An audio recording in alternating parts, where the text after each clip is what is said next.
আপনি বলুন না মোটামুটি কটা দিন সময় লাগতে পারে? এটা এতগুলো লোক আছে। আমি তো ছোট থেকে যত পার্লামেন্টের আর্গুমেন্ট শুনি একটা কথাও স্পষ্ট বুঝতে পারি না, সবাই হই হই করে চিৎকার করে। যেমন এখন সন্ধ্যেবেলা পশ্চিমবঙ্গের টিভি চ্যানেলগুলোতে চিৎকার করে সবাই, আসল কথা কে কাকে কি বলছে বোঝা যায় না। তাহলে এই পরিস্থিতিতে আমার খাবার, আমার মাথার ছাদ, আমার কাপড়, আমার শিক্ষা, আমার স্বাস্থ্য, আমার কাজ, এই সম্পর্কিত যে বিলগুলো, সেই বিলগুলো পাস করতে গেলে কটা দিন সময় লাগতে পারে? 2 দিন লাগুক, 2 দিন, একটা দিনে তো হবে না নিশ্চয়ই, 2 দিন লাগুক। যে আজকে আমি শুনলাম, কালকে আমি এসে এর বিরোধিতায় কিছু কথা বলবো, আমি কিছু জেনে আসবো, তারপরে মোদী সরকারের দ্বিতীয় ইনিংসে 2020 সালে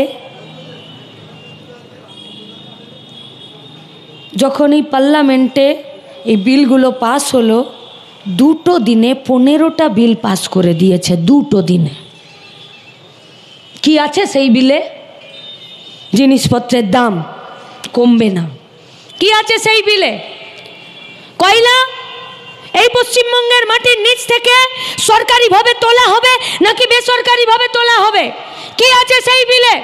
কৃষকরা তার ফসলের দাম পাবে কিনা, সেখানে ভর্তুকি পাবে কিনা, সারের কালোবাজারি রোখা যাবে কিনা, কোনো একটা কৃষির কোনো একটা দোকান থেকে, চাষের দোকান থেকে কম পয়সাতে চাষের বীজ সে পাবে কিনা, তার ফসল যদি নষ্ট হয়ে যায় সেই ফসলের বীমা সে পাবে কিনা, কোনো একটা বাচ্চা ছেলে লেখাপড়া করতে গিয়ে শুধুমাত্র জাতির নামে তাকে যদি লেখাপড়া করতে না দেয় তার বিরুদ্ধে কোনো রকম অ্যাকশন নেওয়া হবে কিনা, এই সমস্ত বিলকে জলাঞ্জলি দিয়ে দেবার জন্য 2 দিনে 15টা বিল পাস করে দিয়েছে।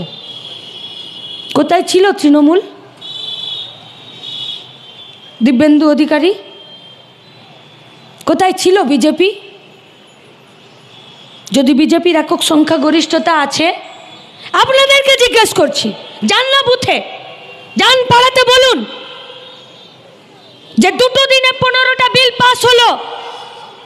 দিব্যেন্দু অধিকারীর বুকের সাহস হয়নি নিজের পাড়াতে একটা পোস্টার লাগানো যে 2 দিনে 15টা বিল অনৈতিকভাবে, স্বৈরাচারীভাবে বিজেপি পাস করে দিল, আমি এর বিরোধিতা করছি। বাড়িতে ভাই ভাই ঝগড়া হয়ে যাবে বয়ে বয়ে, আর মাংস আর মাছ পাঠানো বন্ধ হয়ে যাবে, পারবে না বলতে। 2 দিনে 15টা বিল, 6 মিনিটে 18টা বিল পাস করেছে। 6 মিনিটে, এক মিনিটে 3টে করে বিল পাস করিয়েছে। আরে কোনো একটা কমিটি যদি তৈরি হয়, সেখানে একজন সেক্রেটারি থাকে, তার সঙ্গে একজন সহ সম্পাদক থাকে, একজন চেয়ারম্যান থাকে, তো একজন ভাইস চেয়ারম্যান থাকে। মিউনিসিপ্যালিটিতে, কর্পোরেশনে একজন মেয়র থাকে, তো একজন ডেপুটি মেয়র থাকে। স্পিকার, একটা যদি স্পিকার থাকে পার্লামেন্টে, বিধানসভায়, তাহলে তার সাথে আরেকটা ডেপুটি স্পিকার থাকে। पूछिए दिव्येंदु अधिकारी से और पूछिए शुभेंदु अधिकारी से, लास्ट 5 বছরে কেন ভারতবর্ষের পার্লামেন্টে ডেপুটি স্পিকার নেই? একটা মাত্র স্পিকার আছে, কেন? এটা গণতন্ত্র বিরোধী নয়? এটা ভারতবর্ষের সংবিধান বিরোধী নয়? কদিন বসলো পার্লামেন্ট? কদিন পার্লামেন্ট কেন বসে? আমি বেঁচে থাকতে পারছি না, আমার পকেটে টাকা নেই, আমি বাজারে গিয়ে জিনিস কিনতে পারছি না। পশ্চিমবঙ্গে 42টা এমপি তৃণমূল আর বিজেপি থেকে জিতে গেছে, নেই লাল ঝান্ডা। পশ্চিমবঙ্গের কোলাঘাটের জন্য, তাপবিদ্যুৎ কেন্দ্রের জন্য, হলদিয়া শিল্পাঞ্চলের জন্য, এখানে যে ফুলের বাজারটা আছে দেউলিয়া, তার জন্য, এখানে যারা চাষিরা আছে তাদের ফসলের দামের জন্য, যে পরিযায়ী শ্রমিকরা আছে তারা এই রাজ্য থেকে বাইরের রাজ্যে চলে যাচ্ছে, তার জন্য। কদিন বসলো পার্লামেন্ট? বসলো না পার্লামেন্ট। বিগত সময়ে যে সময় পার্লামেন্ট বসতো, যদি সেটা ছিল 75%, সেটা 27% পার্লামেন্ট বসেছে। তাহলে পার্লামেন্টে যারা যাচ্ছে তৃণমূল বিজেপির পক্ষ থেকে তারা আমার আপনার কথা বলতে যাচ্ছে না, তারা মোদি মমতার কাছে জো হুজুরি করতে যাচ্ছে। তাই পার্লামেন্ট মানে আইন তৈরি করার, যে আইন আমার অধিকারকে সুরক্ষা দেবে, যে আইন আমার কাজ, আমার খাবার, আমার সম্মানকে সুরক্ষা দেবে, তার জন্য। সেই পার্লামেন্টার দরজাটায় যদি বন্ধ করে দেয়, তাহলে এত খরচ করে আমার টাকাতে, আপনার টাকাতে ভোট করে এমপি করে দিয়ে পার্লামেন্টে এমপি পাঠানোর প্রয়োজনটা কি? এখানেই লাল ঝান্ডার দরকার, এখানেই লাল ঝান্ডার দরকার। তাই তৃণমূল বিজেপি এরা লাল ঝান্ডাকে ভয় পায়, তাই এরা একসঙ্গে চায় যাতে লাল ঝান্ডা পার্লামেন্টে না বাড়ে।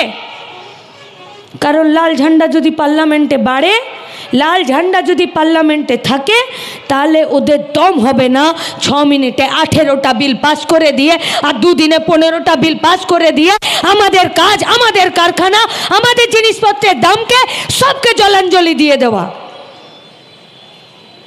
তাই কে ভোটে জিতে যেতে পারে, কার হাওয়া এবছর ভালো আছে, তাকে ভোট দিয়ে দিন।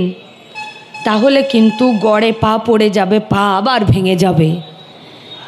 কার পার্লামেন্টে যাওয়া দরকার, কার সংসদ ভবনে ভেতরে গিয়ে এই লড়াইটাই বাইরের লড়াইয়ের সাথে মেলানো দরকার, তাকে ভোটটা দেওয়া প্রয়োজন। আর সেই কাজটা আমাদের কর্মীরা বুথে গিয়ে করবে, তার জন্য আজকের সভা, তার জন্য। ইলেকটোরাল বন্ডের নাম শুনেছেন তো? ইলেকটোরাল বন্ডের নামে তৃণমূল আর বিজেপিকে গাদা গাদা টাকা দিচ্ছে বড় লোকরা। আগেও তো দিত বড় লোকরা চাঁদা। আমরা এই যে মাইক বেঁধেছি, মঞ্চ খাটিয়েছি, চেন ফ্ল্যাগ টাঙিয়েছি, ঝান্ডা কিনেছি, আমরা যাই না লোকের কাছে হাত পাততে? যাই তো। 5 টাকা 10 টাকা যার কাছে বেশি আবদার থাকে তাকে বলি তোমাকে 5000 দিতে হবে, তোমাকে 2000 দিতে হবে, নইলে তোমাকে 200-500 টাকাও দিতে হবে।